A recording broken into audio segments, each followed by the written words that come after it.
Good morning, everyone. Morning. Hi, welcome to the 2018 State Bar of Texas Law Day celebration. My name is Trey Apfel. I'm the Executive Director of the State Bar, and in that capacity, I'm delighted to have you here so we can honor our contest award winners. On behalf of the more than 100,000 active lawyers in the state of Texas, our State Bar leadership, and our State Bar staff, I want you to know we are honored to have you here so that we can recognize the efforts and achievements of our young people. We know many of you have traveled great distances to get here, and so we applaud all of the parents, teachers, and local bar associations who have encouraged these young people to participate in this program. We thank you very much. So after the awards ceremony, that's when the celebration is really going to get kicking, okay?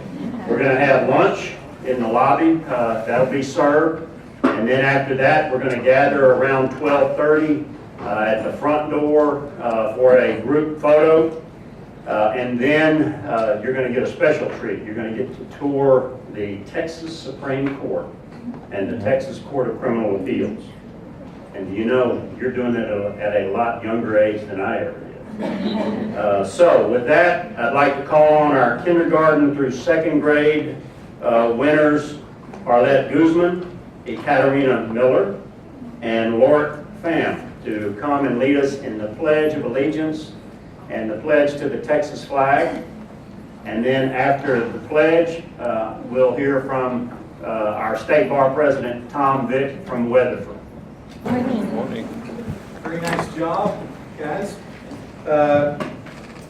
My name is Tom Vick. I'm a lawyer from Weatherford, and I'm currently the president of the State Bar of Texas. As Trey said, we have 102,000 lawyers in Texas, so it's a big job, and it's a pleasure to do that job. I'm so happy to be here to celebrate the importance of the law and its impact it has on our communities and on our lives today. So in 1958, President Eisenhower established Law Day to provide an opportunity for Americans to reflect upon and further understand how the rule of law affects everything that we do, and to sharpen the essential knowledge and skills required to fully participate in our democracy. This year, we celebrate Law Day with the theme of Separation of Powers, Framework for Freedom. Our United States Constitution, as you have learned, set out a system of government that separates the powers into three distinct and independent branches: Congress and our lawmakers in the legislative branch, the President, the Vice President, and the administrators in the executive branch of our government, and the Supreme Court, our judges, and our court system making up the judicial branch.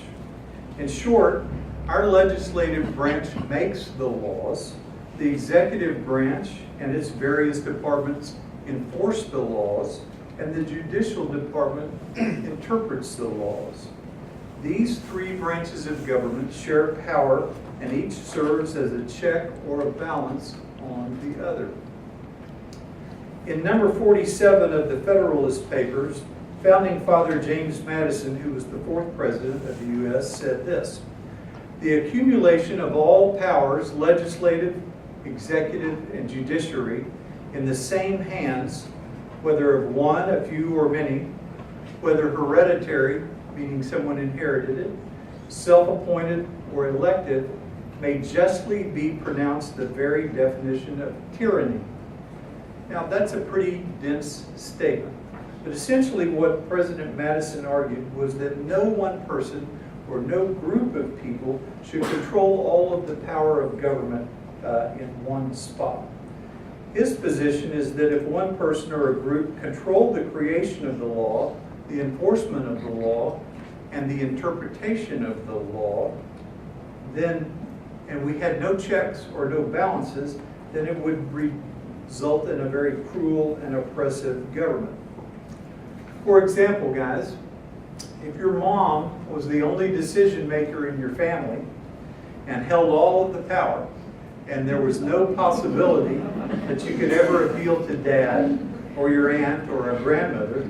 You could argue that living under that kind of pressure would create a very tyrannical government. It would be very difficult to do if one person had all the power.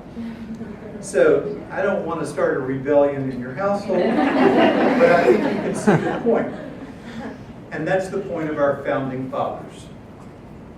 Madison and our founding fathers saw the path forward to freedom, and it was through the balance of power through equal but separate branches of government. And so, even though our Constitution outlines the separation of powers, it doesn't end there. You and me and your parents and all of us must be the protectors of that. Our government functions by having an educated, informed, and active citizenry. We must continually work to ensure that our constitutional democracy continues. Our government doesn't run without us. We must all make informed decisions to protect our freedoms.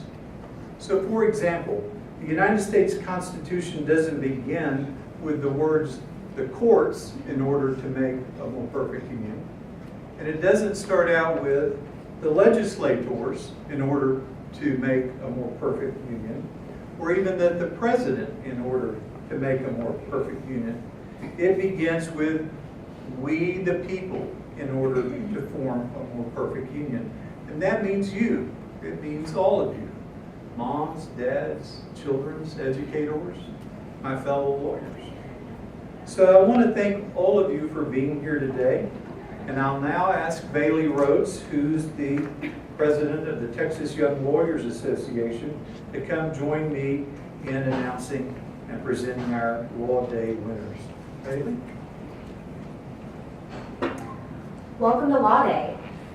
I'm very excited to be here representing the Texas Young Lawyers Association. We're the service arm of the State Bar of Texas, and we're made up of 27,000 young lawyers who get to serve folks across the state. And it's exciting to be here with all of you as we celebrate the 2018 Law Day contest winners. I'm very impressed with the talent and the creativity that's gone into these essays, the posters, and the photographs. Your entries are truly outstanding. For those of you who haven't taken an opportunity to walk around and look at the artwork that's on display, I encourage you to do so. Now I'm going to honor those who have won awards. So when I call your name and ask you to come up here, you're going to receive your certificate from Tom, and then step over and take a picture with him, okay? So we're going to start with the poster contest. And the 9th through 12th graders. In 3rd place, Christina Hoskins.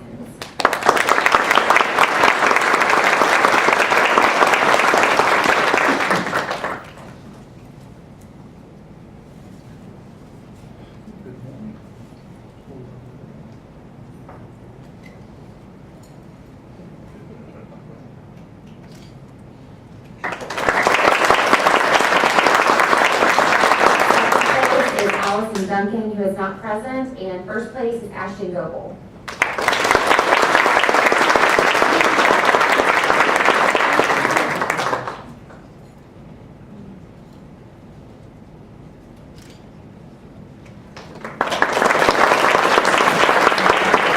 Next we have the photography contest. In 3rd place, Gabriella. Courts on this side are where you try cases. Now, if you have a problem, now we only do civil cases here in this court. Now, across the hall, Texas is one of 2 states that are like this. Because you have the the United States Supreme Court, they hear civil cases where people sue each other because of car wrecks or something like that, or if you have a family law problem, or I hope not a divorce, well, that's where you would have a civil case, where someone's not going to go to jail. But if you're charged with a crime, you've shot someone, you've stolen money, whatever, that's a criminal case. And in Texas, we have, who's running the show here? Aaron is taking pictures in the back here.